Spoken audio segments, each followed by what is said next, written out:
care for him, and did so for about 5 years. So my mom died in '09. I retired from my job about the same time, and then realized that my dad, who was in his 90s or close to it at that time, was really kind of lost without her. She had pretty much done everything right up until the time that she passed away. So um, there were just two of us, myself and my brother, and then grandchildren. So I had to make a decision, and as a result of that, he came to live with us.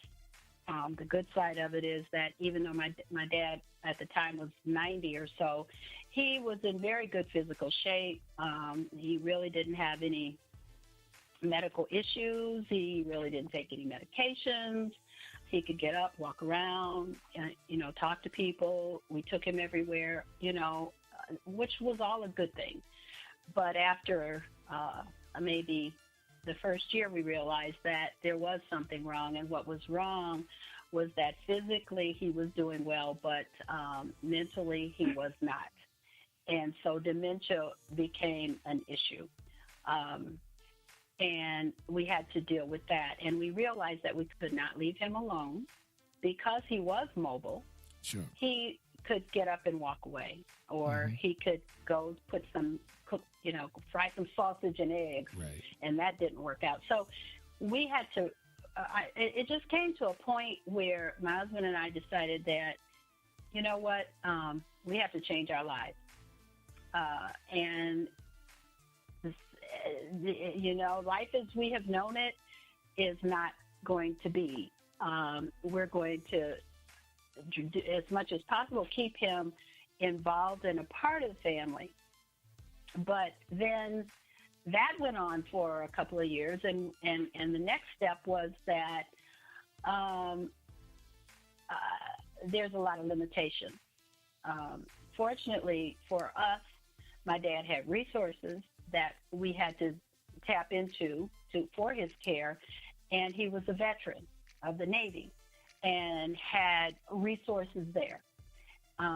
So that was a godsend because we were able to get what he needed in terms of caregivers, respite, and all of those kinds of things. So, again, it worked. Then the inevitable happened. He fell and he fractured his hip. Oh, wow. Oh man. And so I'd heard everybody, so many people had read, I'm an academic, so I've read all the stuff and everything, did all the research, and you don't want them to fall and you don't want them to break anything. And then the risk is even higher. So anyway, went into the hospital, of course. They fixed it. The doctor said, no problem. He's old, but he is strong. He will be fine. But I want to send him to rehab because he's mobile, and I don't want him getting up trying to walk around and do those things, and it's not healed properly. We need to teach him. Okay. So I was not feeling good about that from what I had heard. It's not a nursing home, but still rehab. But I was concerned. So I said, okay. So he went to rehab. That was the beginning of the end. Well, not only because he fell, but because of a lot of other factors that are, to me, and they're just factors that you have to consider, and you have to do something about them. Sure. And now let me ask you a couple questions because you touched on a lot of different things. Were you prepared in the back of your mind to actually put him in a facility if the doctor required that? Because I know our caller was saying that, the industry is regulated, and they do a lot of things for their patients. But from the customer perspective, were you prepared if the doctor said, you're going to have to put your dad in this situation? Were you prepared for that? You mean in the rehab or in a nursing home? In a nursing home. Just take him, remove him from the home and put him somewhere permanently. I was prepared for that. And in fact, I was prepared from that for the very beginning, because one of the things that my dad had always said, being a veteran, sure, even, when he was younger, and my family has longevity, so he always would say, if I ever get to the point where I can't take care of myself, just put me in the veterans home and let me just be there and I'll be fine. He would say that over and over again.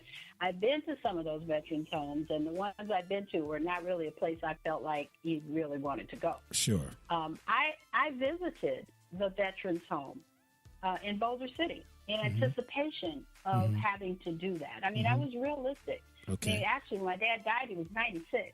Sure. So I was realistic about that. Right. Okay. Wow.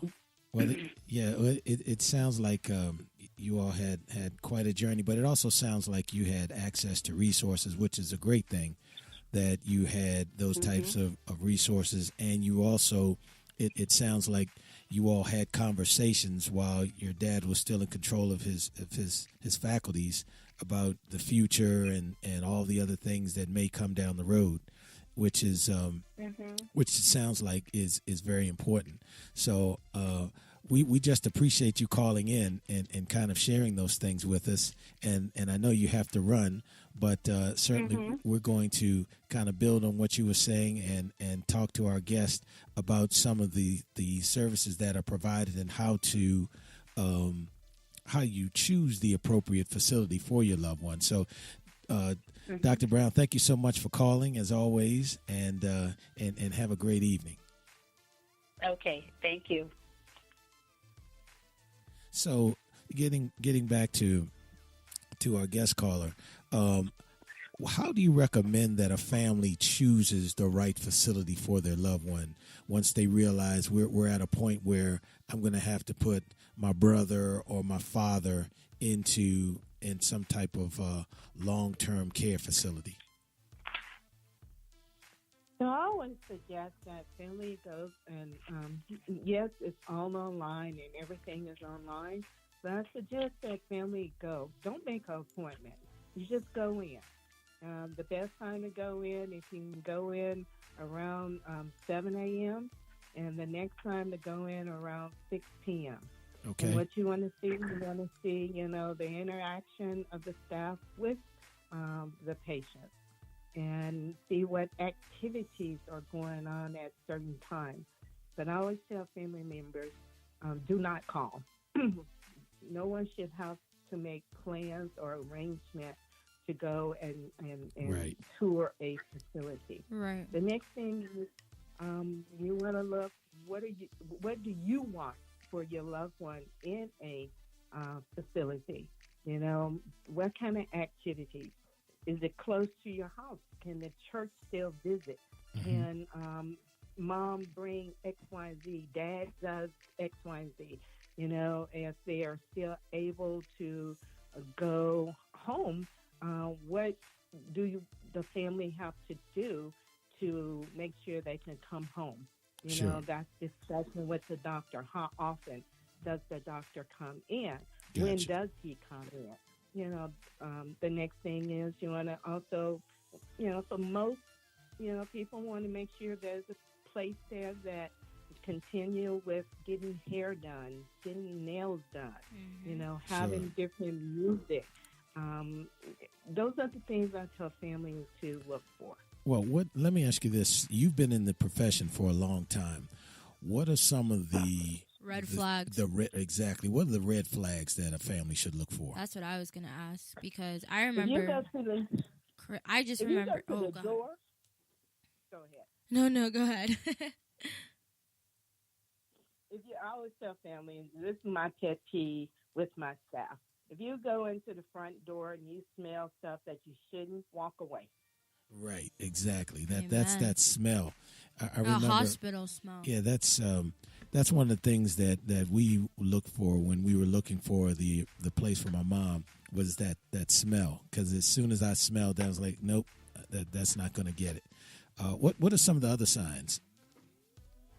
The other signs is, if you have no eye contact, any staff member that you pull and ask a question should be able to give you an answer.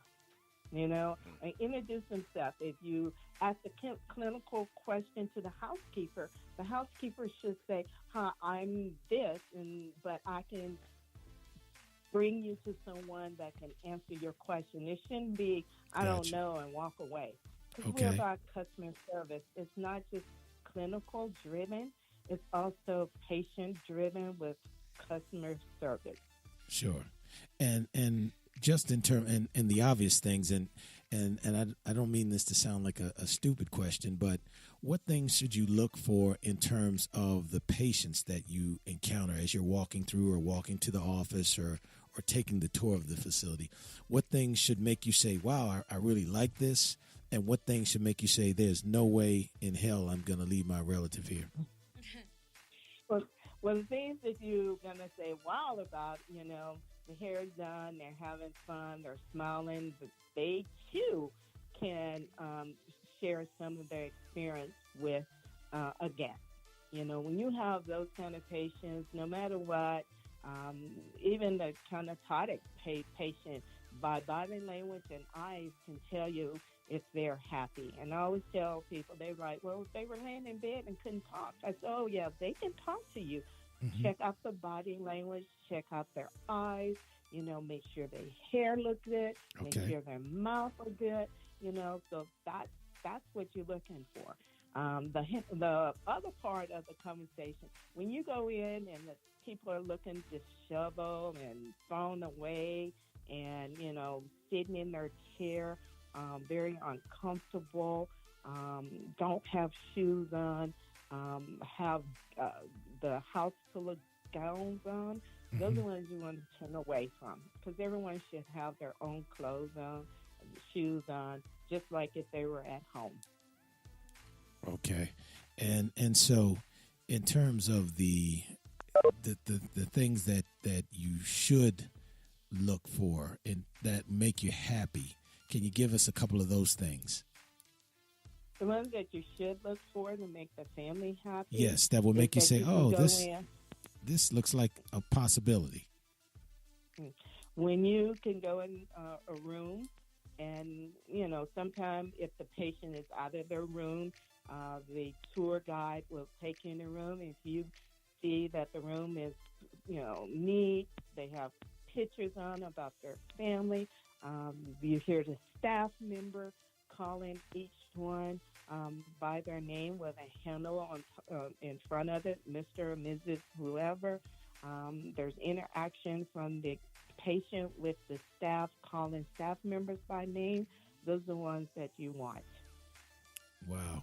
Well, those are great tips, and you've certainly provided us with some great information tonight, and I hope that any of our listeners who may be facing that decision will take some of your tips in terms of taking a look at the facility early in the morning and in the evening, also listening, and if they encounter that smell or if they encounter folks that appear to be well kept and appear to be happy, under the circumstances, of course, that might be a place for them. And, well, I have a question. And it's kind of more geared towards once your family members are ready in the care of somebody, because I've heard stories, and I also remember growing up, I think this might have happened to my grandma, I'm not sure, but I just remember that, when we went to go visit her, everything seemed fine. We would talk on the phone with her and stuff like that, but then all of a sudden, she would get bruises or she started falling all the time and all this stuff. So we ended up moving her out of that place, and she was in a different place. So I know a lot of times when that happens, family members often say that they like they didn't know that those things were happening to their family members. So if you're somebody, let's say it's not your mom or your grandpa, but it's like your aunt or somebody like that, where you visit them, but you didn't have the choice of